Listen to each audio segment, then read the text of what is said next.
December 21st, 1944. The frozen forests south of Malmedy, Belgium, Oberfeldwebel Klaus Weber crouched in his foxhole as American artillery began its morning barrage. He had survived 3 years of war on the Eastern Front, witnessed the destruction of entire divisions at Kursk, and endured countless bombardments that had killed men around him. Nothing in those years of combat had prepared him for this. The shells were exploding above his head, not impacting the ground as they should, but detonating in midair with surgical precision 20 to 30 feet above the snow-covered earth, showering down a lethal rain of shrapnel that turned his foxhole into a death trap rather than a sanctuary.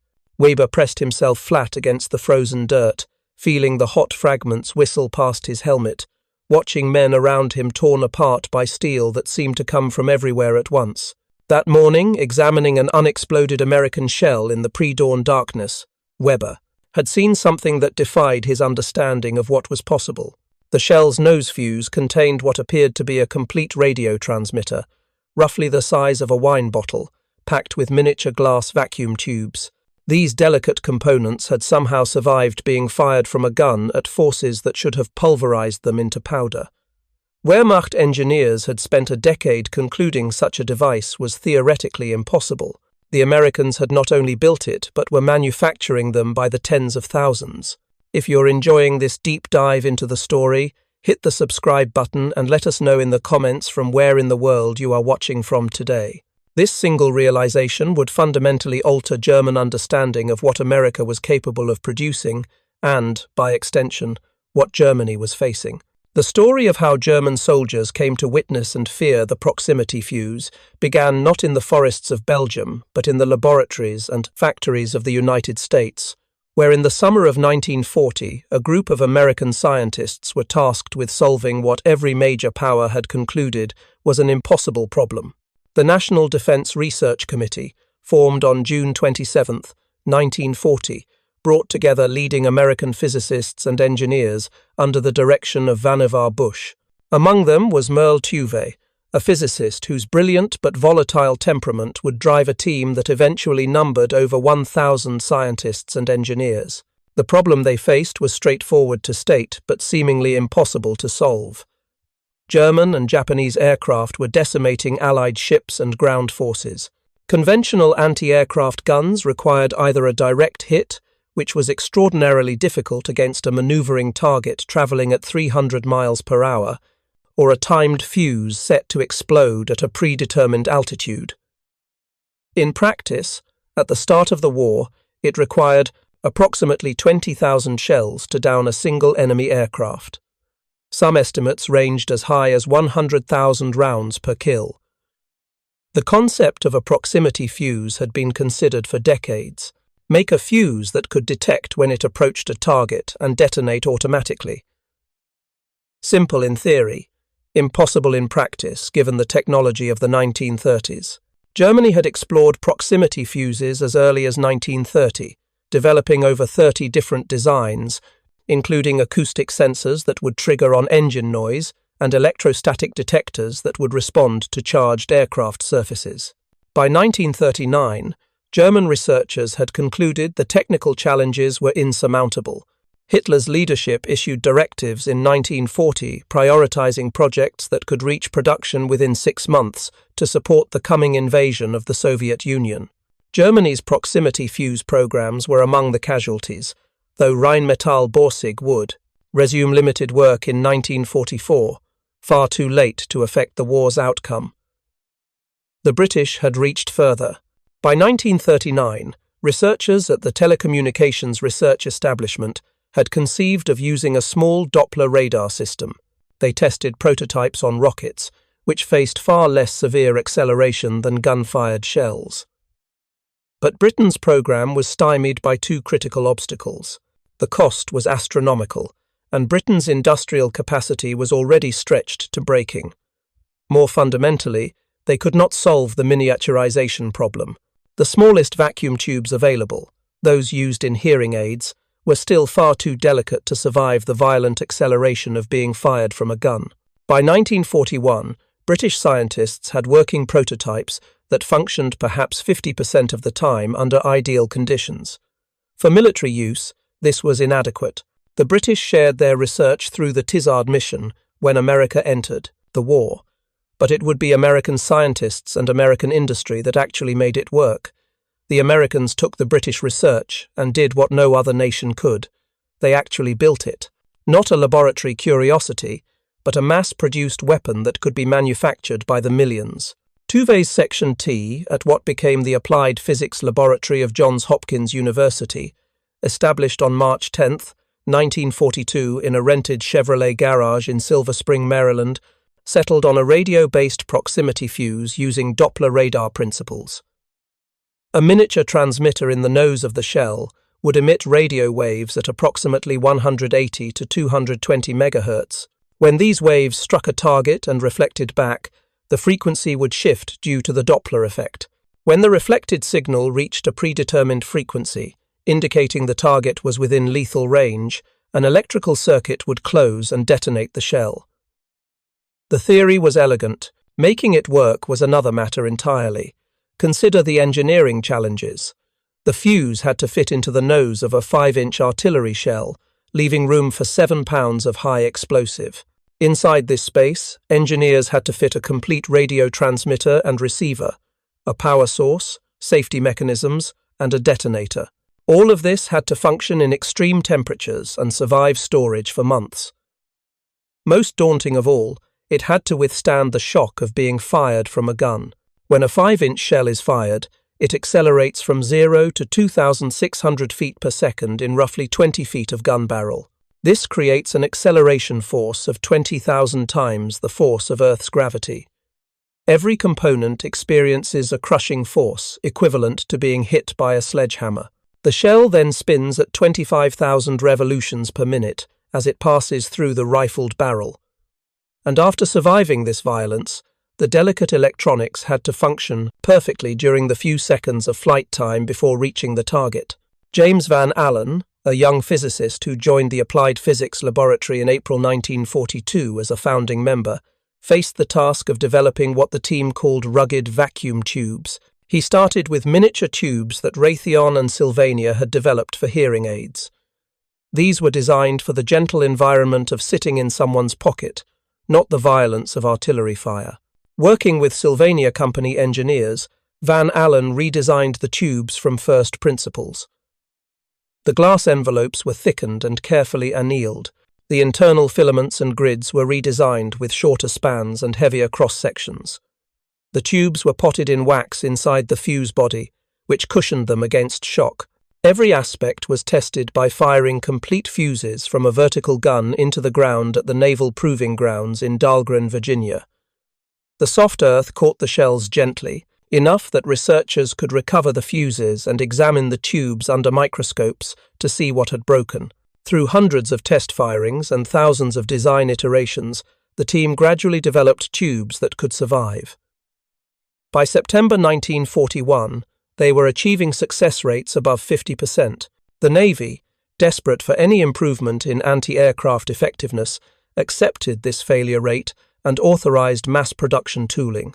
The engineers were confident they could improve reliability during the production ramp-up, and they were right.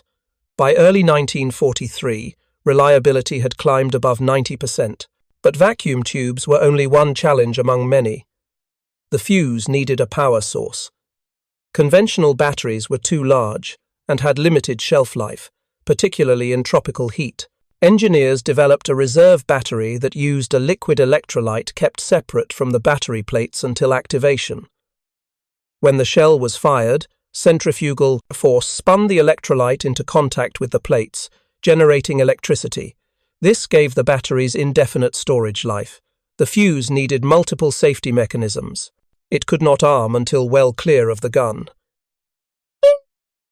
It required protection against accidental detonation from radio interference or the ship's own radar. It needed wave suppression circuitry to prevent premature detonation when fired at low angles over water. Each safety feature added complexity. By the time development was complete, each proximity fuse contained approximately 130 miniaturized electronic components. The Mark 32 fuse for the Navy's 5-inch gun was 8 inches long and weighed just over 2 pounds. Inside its steel casing was perhaps the most sophisticated piece of miniaturized electronics that existed in 1942. On August 12, 1942, the light cruiser USS Cleveland conducted the first operational test in Chesapeake Bay. The target was 3 radio-controlled drone aircraft. Using conventional ammunition, downing these maneuvering drones typically required dozens of shots. Cleveland's gunners, firing proximity-fused shells, destroyed all 3 drones with just 4 bursts on the first day of testing. The Navy immediately cancelled the remainder of the scheduled tests and ordered mass production to begin. 5 companies were selected to manufacture the Fuzes: Crosley Corporation, Radio Corporation of America, Eastman Kodak, General Electric, and McQuay Norris. Production started slowly. By the end of 1942, factories were producing 500 Fuzes per day, but American industrial capacity was just warming up. By late 1943, production had reached 40,000 Fuzes per day. Over the course of the war, American industry produced more than 22 million proximity fuzes, at a cost exceeding $1 billion 1940s dollars. More than 100 factories participated in some phase of production. The Crosley Corporation in Cincinnati alone produced 5,205,913 Fuzes, representing 24% of total production.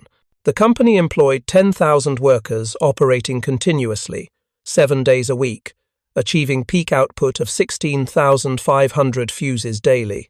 Sylvania Electric Products in Ipswich, Massachusetts, produced even more, manufacturing 5,683,332 Fuzes, while also producing 95% of all miniature vacuum tubes used across the program. Thousands of workers, many of them women, assembled the intricate components under conditions of absolute secrecy. Workers signed secrecy oaths and were searched entering and leaving the facilities. They did not know what they were building. Security surrounding the proximity fuse was second only to the Manhattan Project. The device was given the deliberately misleading code name VT Fuse, supposedly standing for variable time, to disguise its true nature as a radio proximity detector. The very existence of the fuse was classified. Even its use in combat was initially restricted to situations where there was no chance of a dud falling into enemy hands. The first combat use came on January 5, 1943 off Guadalcanal in the Solomon Islands. 4 Japanese Aichi D-3 dive bombers attacked a U.S. Navy task force. As the aircraft broke off their attack, Lieutenant Commander Red Cochran, commanding the aft 5-inch battery on the cruiser USS Helena, fired 3 salvos of proximity-fused shells at the departing bombers. All 3 shells exploded near one of the aircraft, shredding it with shrapnel. The aircraft plunged into the sea. Helena's gunners had achieved what would have required dozens of conventional shells. They had downed an enemy aircraft without scoring a direct hit.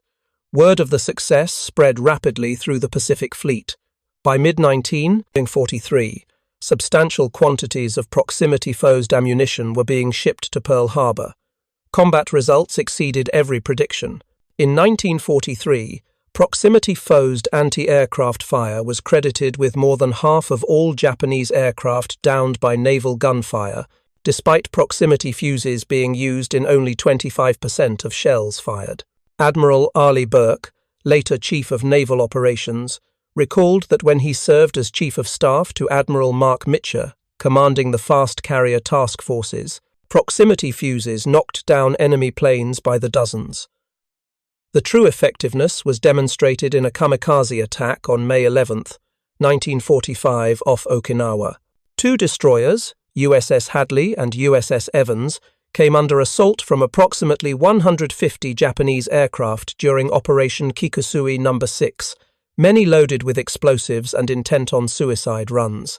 During approximately 1 hour and 25 minutes of intense combat, the 2 destroyers and 4 support craft faced overwhelming odds. Hadley knocked down 23 enemy planes before being hit by 1 bomb, 3 kamikazes, and 1 Oka rocket bomb. Evans accounted for additional aircraft before being hit 4 times by suicide planes and left dead in the water. Both ships survived despite catastrophic damage. The verdict on proximity-fuzzed ammunition in this action was indispensable, but for most of the war, the Pentagon strictly forbade use of the Fuze over land. The risk was too great that a dud shell would fall into enemy hands. German or Japanese engineers might reverse engineer the technology or develop countermeasures. If Germany equipped its anti-aircraft guns with proximity fuses, intelligence analysts estimated bomber losses could increase by 300%. The strategic air campaign might become impossible, so the fuses were used only over water where dud shells would sink beyond enemy reach. When a dud proximity-fuzzed shell landed on Sicily during the invasion in July 1943, headquarters dispatched a special patrol to recover it before German forces could find it. This absolute security restriction began to crack in June 1944, when Germany unleashed the V-1 flying bomb against London. Launched from sites across the English Channel, the WWII approached at speeds of 400 miles per hour, faster than many Allied fighters. Small, fast, and arriving without warning, they were extraordinarily difficult to intercept. From June to late August 1944, Germany launched over 9,000 WWII against Britain. The pilotless missiles inflicted tens of thousands of civilian casualties. British defences initially could destroy only 17% of the WWII that entered the coastal gunbelt. The situation was desperate. Prime Minister Winston Churchill authorised use of proximity fuses in anti-aircraft guns defending Britain. Modified fuses were rushed into production, specifically calibrated for the small, fast WWII. British and American anti-aircraft guns along the coast were equipped with proximity-fuzzed ammunition working in conjunction with new radar systems and fire control computers. The effect was dramatic. Within 4 weeks, the destruction rate climbed to 74%. During one day in late August, 82% of incoming WWII were shot down. Churchill later stated that the proximity fuse made possible the successes that anti-aircraft command was obtaining. The V-1 campaign demonstrated beyond doubt that the proximity fuse was war-winning technology, but it also meant the secret was partially compromised. Thousands of fuses were being fired over land. The risk that seemed so unacceptable in 1943 now had to be weighed against military necessity. In December 1944, that calculation changed completely. On the morning of December 16, 1944, more than 200,000 German troops and nearly 1,000 tanks launched Operation Wacht am Rhein, Hitler's last desperate offensive in the West. The Germans struck through the Ardennes forest, aiming to split the Allied armies and capture the vital port of Antwerp. The offensive took the Allies by complete surprise. Within days, German forces had driven a bulge 50 miles deep into Allied lines. The weather was terrible, with heavy snow and thick clouds that grounded Allied air power. German commanders felt safe from artillery fire, because poor visibility made accurate observation nearly impossible.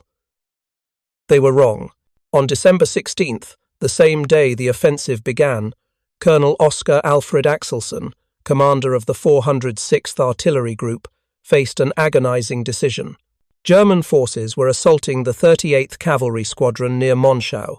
The lightly armed cavalry desperately needed artillery support. Axelson had just received a new type of ammunition, proximity-fuzzed shells, codenamed POSIT. But Supreme Commander Dwight Eisenhower had not yet authorized their use over land.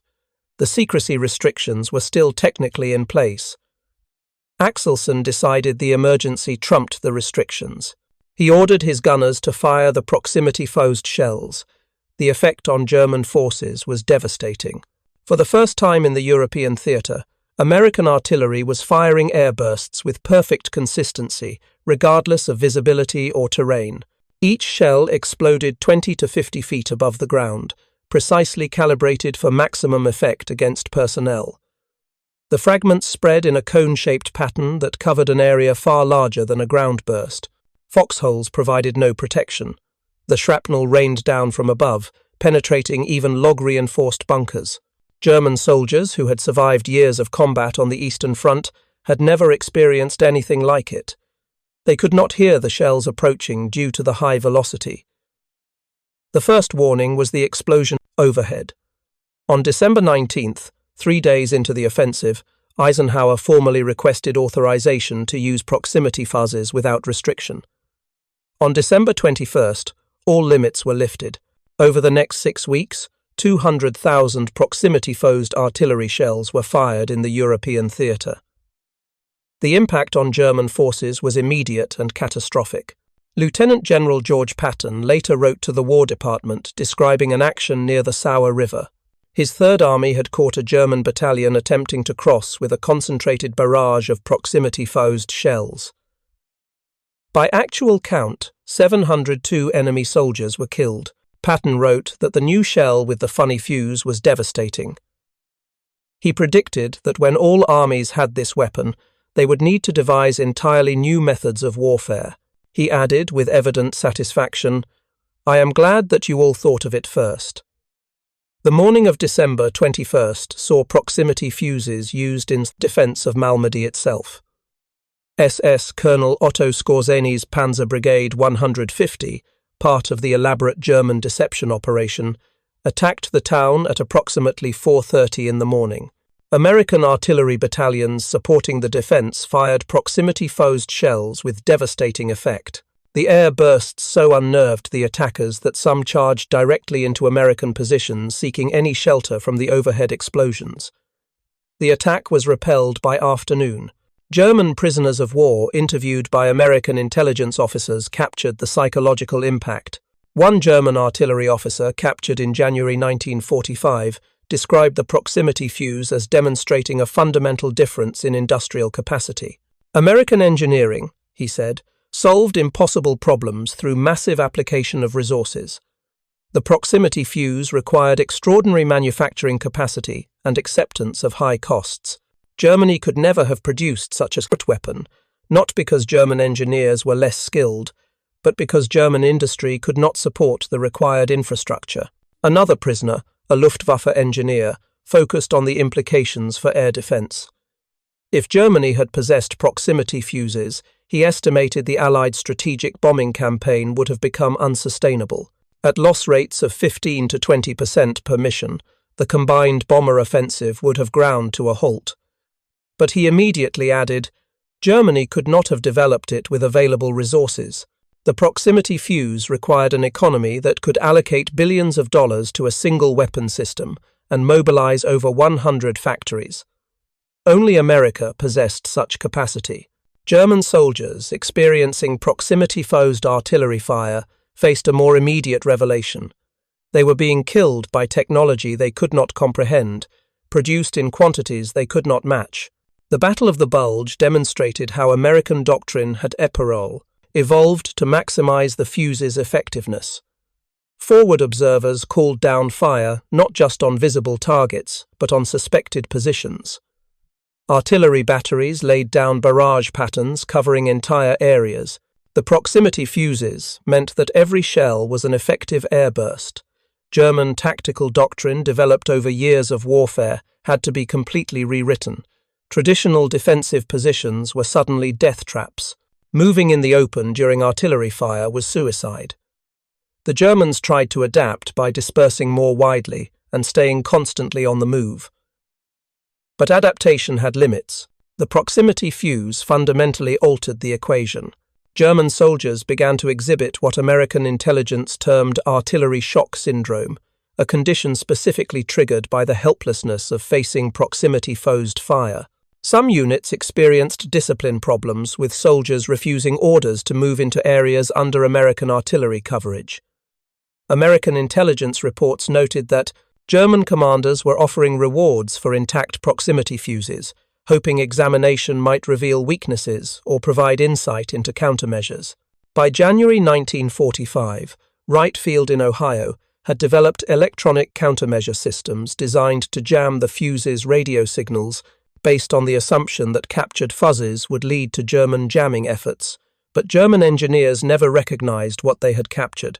Having concluded that radio-based proximity fuses were impossible given artillery acceleration forces, they never fully grasped that miniature radio transmitters were inside every shell. From January through March 1945, as Allied forces advanced toward the Rhine and into Germany itself, proximity-fused anti-aircraft fire brought down more than 1,000 German aircraft. Luftwaffe pilots reported shells that seemed to explode whenever they approached, regardless of altitude or maneuvering. What had been dangerous but survivable, anti-aircraft fire became a nearly impossible barrier. Ground combat intensified as well. During the Rhine crossing operations, American artillery fired tens of thousands of proximity-fused shells, creating such concentrated destruction that German defenders were unable to mount effective resistance. The shells were particularly devastating in urban warfare. Proximity fuses set to detonate at rooftop level showered entire city blocks with shrapnel, making defensive positions untenable. General Eisenhower, writing after the war, acknowledged the contribution of the proximity fuse in stark terms. He suggested that if Germany had succeeded in perfecting and using proximity fuses 6 months earlier than the Allies, the invasion of Europe would have proven exceedingly difficult, perhaps impossible. The counterfactual was chilling. German anti-aircraft defences equipped with proximity fuses might have made D-Day landings unsustainable. German artillery using proximity fuses during the Normandy campaign could have inflicted casualties that halted the Allied advance. The technical intelligence gathered from captured German documents after the war revealed the full scope of German proximity fuse research. German forces had indeed developed more than 30 different approaches, some remarkably sophisticated. The Kranich acoustic fuse used a mechanical tone filter connected to a resonating reed switch. Rheinmetall-Borsig developed an electrostatic fuse using capacitive detection. There were optical fuses, magnetic fuses, and experimental radio fuses similar to the American design, but none had advanced beyond limited testing. When research resumed at Rheinmetall in 1944, hundreds of working prototypes were developed and test-fired. But by then, it was far too late. Germany lacked the industrial capacity to set up mass production. Even if production facilities could have been established, the resources required would have competed with production of tanks, aircraft, and basic ammunition. The American proximity fuse program succeeded because it had resources that dwarfed the entire German military research budget. The proximity fuse alone consumed over $1 billion 1940s dollars. This included not just research and development, but building dedicated production facilities, training tens of thousands of workers, and maintaining absolute secrecy around the entire program. The production statistics were staggering. At peak output, American factories were producing 70,000 fuses per day. That represents nearly 3 billion individual components manufactured to precise specifications, assembled, tested, and shipped to combat theaters around the world. The cost per fuse fell dramatically as production expanded. In 1942, each fuse cost $732. By 1945, mass production techniques had reduced the cost to just $18 per fuse. This 97.5% cost reduction resulted from manufacturing innovations, increased efficiency, and economies of scale. At $18 per fuse, the weapon was expensive but not prohibitively so. The increased lethality justified the cost. A proximity-fused shell was worth 5 to 10 conventional shells in terms of target effect. Since the shell itself cost the same regardless of fuse type, paying extra for a fuse that multiplied effectiveness was an obvious value. The secrecy was so complete that production workers at different factories did not know other facilities were building the same components. Suppliers manufactured parts without understanding their purpose. The security classification remained in force until September 1945, when the war ended and the proximity fuse was finally revealed to the public. For German prisoners of war who witnessed the defense against V-1 flying bombs while held in Britain, the revelation of what they had faced was profound. They could see anti-aircraft guns firing and Von 2 exploding in midair. They understood that the same technology that had devastated their forces in the Ardennes was now protecting British cities. The psychological impact was similar to what German prisoners held in America experienced witnessing American industrial production. It was a realization that they had been fighting an enemy with resources so vast that German efforts could never match them. Interviews with German soldiers conducted in 1946 after repatriation captured this understanding. One former Wehrmacht officer described the proximity fuse as the weapon that finally made him comprehend Germany had lost the war. Not because of the fuse itself, but because of what it represented. The fuse was a solution to a problem that Germany had concluded was unsolvable. It required industrial capacity, scientific sophistication, and economic resources that Germany could not match. If America could build miniature radios that fit inside, artillery shells, and worked after being subjected to forces that would destroy normal electronics, what else could they build? The officer's conclusion was that Germany had been fighting a war of the 20th century with outdated assumptions about what was possible. The proximity fuse demonstrated multiple technological advances. Miniaturized vacuum tubes required breakthroughs in material science, particularly in glass composition and annealing techniques. The printed circuit boards were among the first mass-produced examples of a technology that would revolutionize electronics. The reserve battery design using centrifugal activation was innovative. The radio circuitry was elegant and efficient, but perhaps the most significant advance was in manufacturing and quality control. Producing millions of complex electronic devices with consistent quality required systems and processes that barely existed before the war. American industry developed statistical quality control methods, automated testing procedures, and supply chain management systems that would become foundations of modern manufacturing. The workforce training programs were equally significant. Tens of thousands of workers, many with no technical background, were trained to assemble intricate electronic devices under microscopes. James Van Allen, the physicist who helped develop the rugged vacuum tubes for proximity fuses, later applied the same miniaturization techniques to scientific instruments for space exploration. The Explorer 1 satellite, launched in 1958 and credited with discovering the Van Allen radiation belts, used instruments that drew directly on proximity fuse technology. The knowledge gained from making electronics survive artillery acceleration helped make electronics that could survive rocket launches into space. The technology transfer went beyond space exploration. Engineers who had worked on proximity fuses went on to careers in the electronics industry, bringing expertise in miniaturization, quality control, and mass production.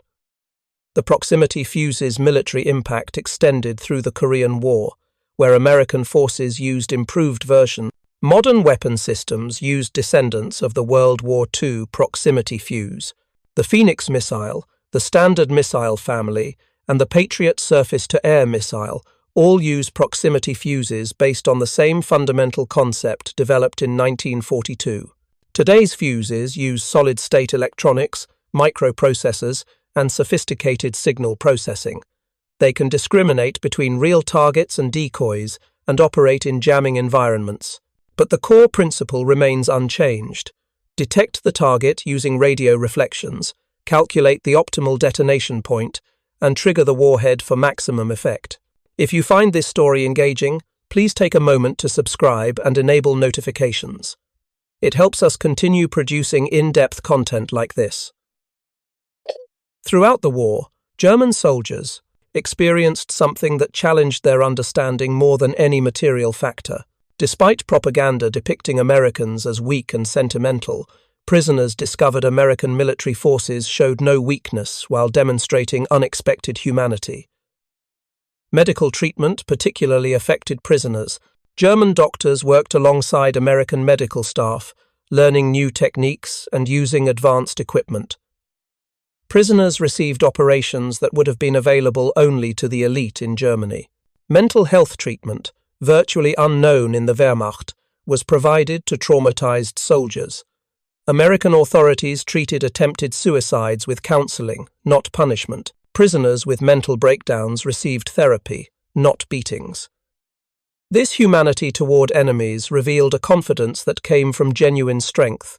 By March 1945, educational programs enrolled thousands of German prisoners studying English, American history, and democratic principles.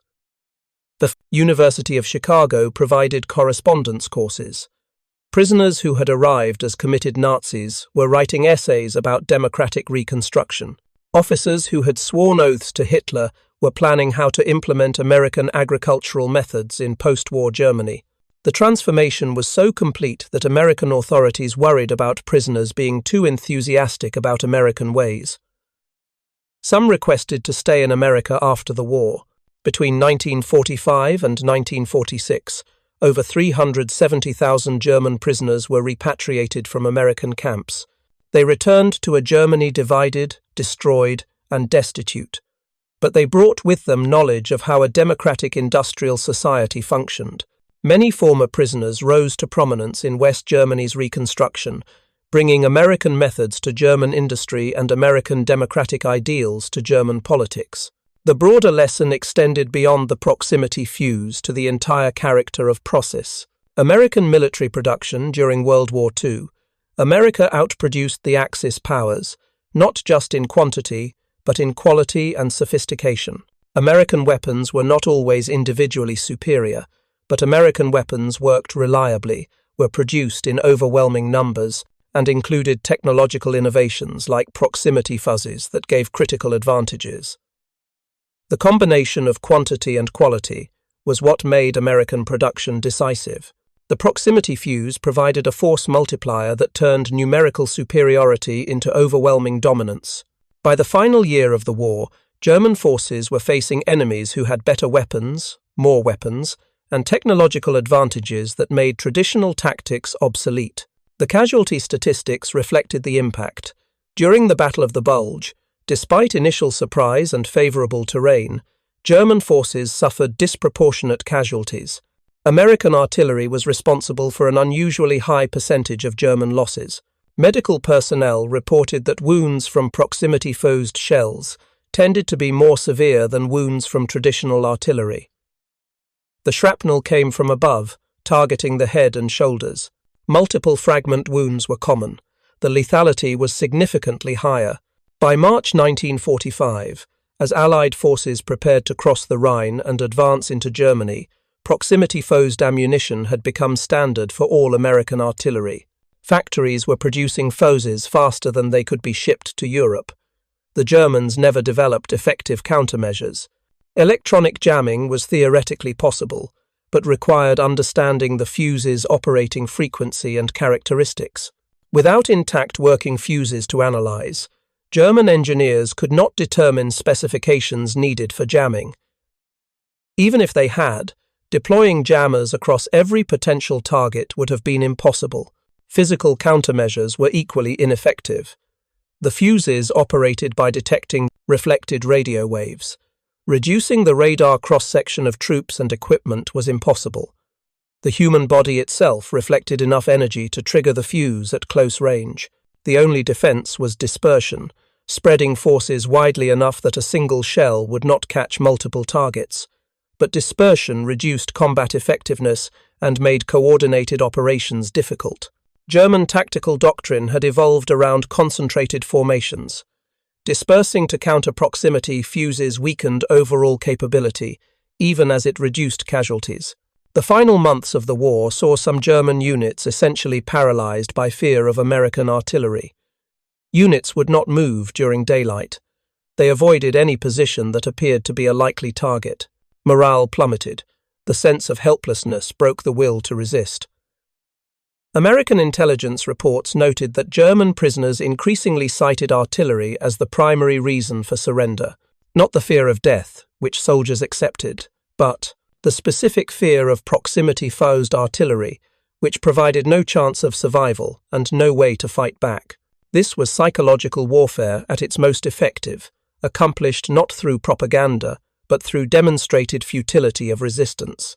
Post-war analysis by military historians identified the proximity fuse as one of the key technological advantages that shortened the war.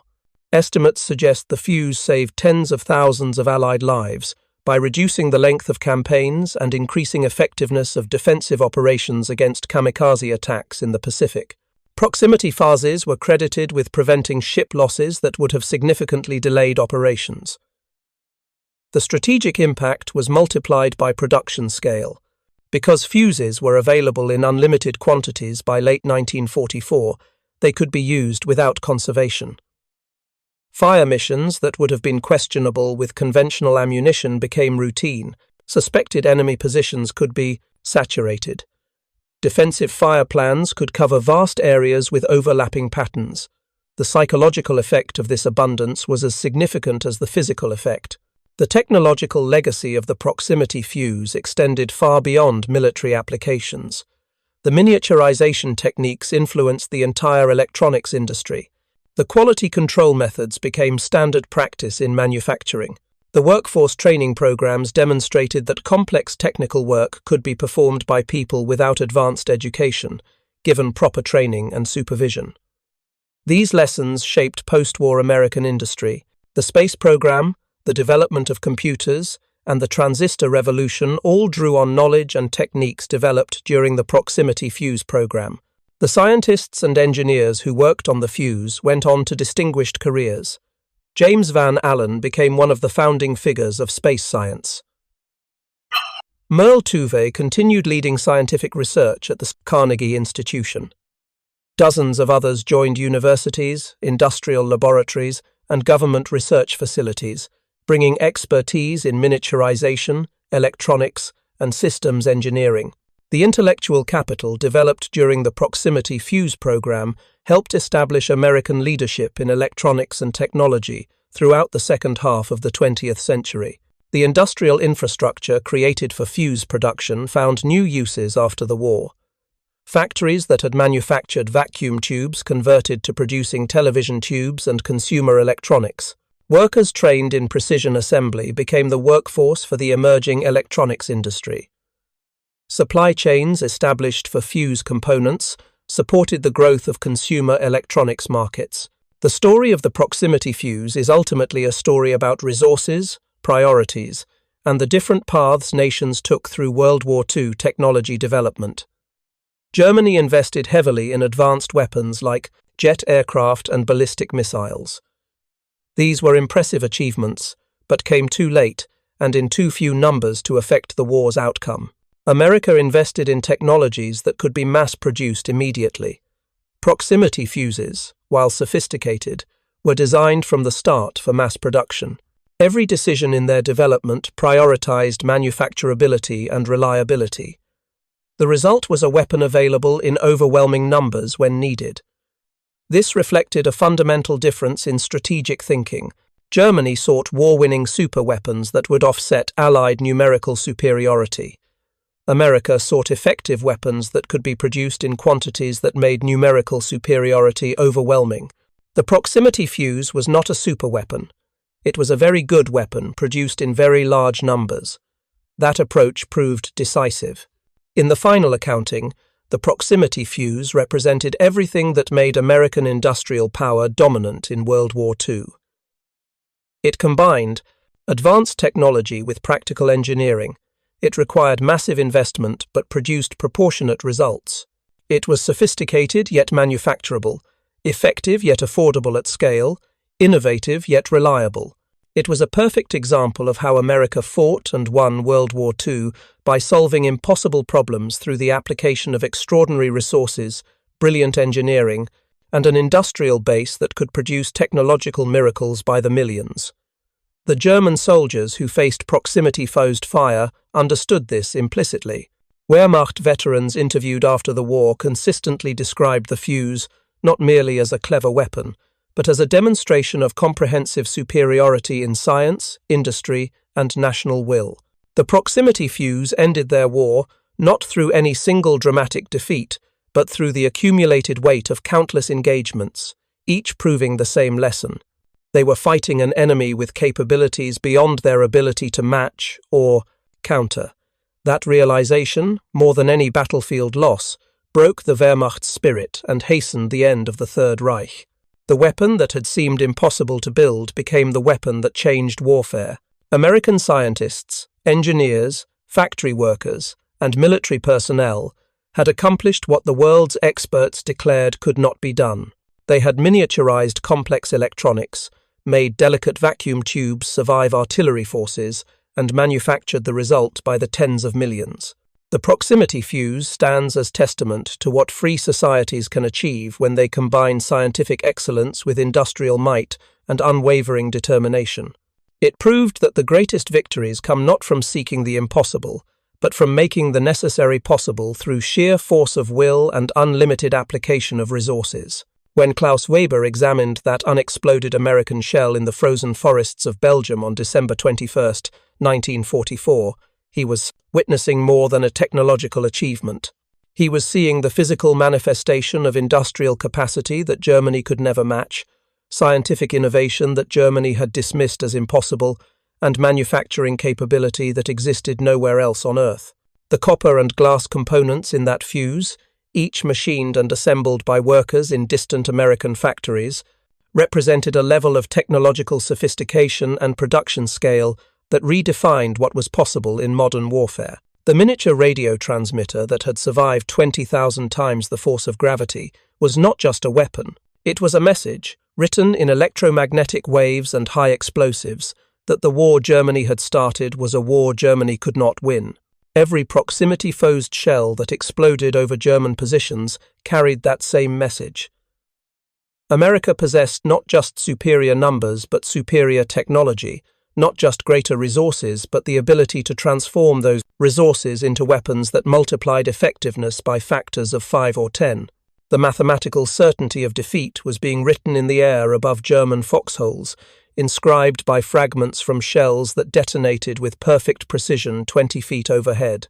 Weber and his comrades could dig deeper trenches, build stronger bunkers, spread their formations wider across the landscape. None of it mattered. The proximity fuse had changed the fundamental calculus of artillery warfare. The protective earth that had sheltered soldiers for centuries offered no defense against explosions that came from above. The darkness that had provided concealment was irrelevant when shells needed no observers to achieve perfect airbursts. German tactical innovations developed over 6 years of war were rendered obsolete by a device that weighed 2 pounds and cost $18 to produce. The disparity was so absolute, the technological gap so unbridgeable, that no amount of courage or tactical skill could compensate. This was the harsh mathematics of industrial warfare in the 20th century. Superior production capacity, multiplied by technological innovation, equaled dominance so complete that the outcome was never in doubt. The proximity fuse had increased artillery effectiveness not by incremental percentages, but by factors of 5 to 10. When applied to the millions of shells American industry could produce, this multiplication created a level of firepower that German forces had no doctrine to counter, no defenses to resist, no reserves to replace losses from. The psychological impact was perhaps more devastating than the physical casualties. German soldiers had entered the war confident in their technological superiority, certain that German engineering and German science represented the pinnacle of military development. The proximity fuse shattered that confidence as completely as it shattered the men caught beneath its airbursts. If America could solve problems that German experts had declared impossible, what other surprises awaited? If American industry could produce 22 million fuzes while simultaneously building tanks, aircraft, ships, and atomic bombs, what hope did Germany have? The answer, written in the casualty lists and the abandoned equipment and the surrendering units, was none. Germany had lost the technological race before most Germans understood there was a race to lose. While German scientists concluded proximity fuses were impossible, American engineers were building factories to produce them by the tens of thousands daily. While German industry struggled to maintain production of conventional weapons, American factories were inventing new manufacturing techniques to mass-produce electronics that had never existed before. The proximity fuse program alone employed more scientists than Germany's entire military research establishment. The $1 billion spent on its development exceeded Germany's total research and development budget for all weapons systems. The 100-plus factories involved in production represented industrial capacity that Germany could not match even if every resource was redirected to the effort, and the proximity fuse was just one weapon among many. America was simultaneously developing radar, sonar, rockets, jet engines, nuclear weapons, and dozens of other advanced technologies. The industrial capacity that made 22 million proximity fuses possible was the same capacity that built 88,000 tanks, 300,000 aircraft, and over 5,000 ships during the war. This was production on a scale that transformed quantity into a quality all its own. When German prisoners of war were shown American factories after the war, their reactions were consistently the same: shock at the scale of operations, disbelief at the level of automation, recognition that Germany had been fighting an enemy whose industrial capacity was an order of magnitude, greater than anything German planners had imagined. One prisoner, a former industrial manager, calculated that America could produce in 1 month what Germany produced in a year. His conclusion was simple: Germany never had a chance. The proximity fuse embodied this industrial superiority in its purest form. It was high technology, made routine through mass production. It was impossible made possible through unlimited resources. It was laboratory curiosity transformed into standard ammunition through American manufacturing ingenuity. The German soldier examining an unexploded fuse in December 1944 was holding proof that his nation had fundamentally miscalculated what modern industrial war required. Germany had prepared to fight a war of territorial conquest and tactical brilliance. America had prepared to fight a war of production and technological dominance. When those two approaches collided, the outcome was as inevitable as it was devastating. By the time German soldiers encountered proximity-fused artillery, the war was already lost. The fuse simply made that loss more immediate, more personal, more inescapable. Every overhead burst was a reminder that Germany faced enemies who could produce weapons Germany had concluded were impossible to build. Every engagement where American artillery achieved perfect airbursts regardless of visibility or terrain demonstrated that German tactical advantages had been negated by American technology. Every captured prisoner who spoke of the psychological impact of fighting enemies with such sophisticated weapons confirmed that German morale was breaking under the weight of technological inferiority. The story of the proximity fuse is not just about a weapon. It is about the decisive advantage that comes from combining scientific innovation with industrial capacity and the national will to mobilize both in pursuit of victory.